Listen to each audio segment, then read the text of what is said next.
Isa na po yung order sa atin ngayon, no? Ang palabakini. Oh.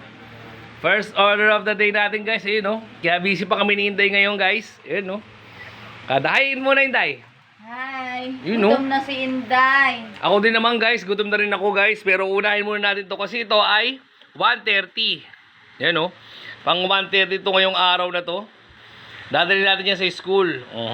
First order of the day, no? Ang palabakini. Abisa niyan, guys. Tapos pagdating ng alas 3, kailangan makagawa uli si Inday ng 100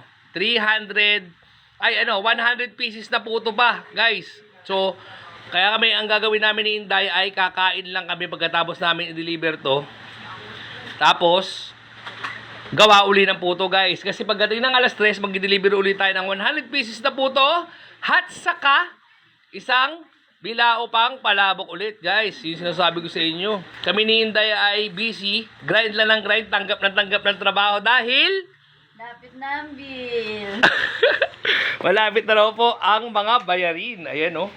Yun, guys. Napakabisa lang ng aming order ngayong araw na to. Ayan, oh.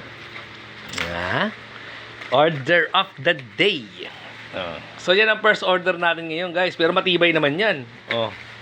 Ha? So kami ni Inday nakaluto na rin ng food trip, guys, kung tutusin. So di-deliver lang namin to. Tapos kakain ng isang mabisa, isang mabilis.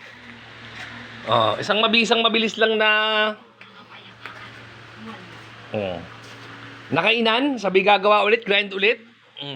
Ang food trip natin, guys, yung nakatakip pa nga dito, ayan, oh. Ang food trip natin, guys, oh. Ay, sarap lang yan, ayan, oh. Ang 4 UCs, tsaka itong bangus na prito, guys. Ayan, no? Kabisa lang niya, no, Inday? So, yun lang, guys. Kita-kits tayo ulit mamaya.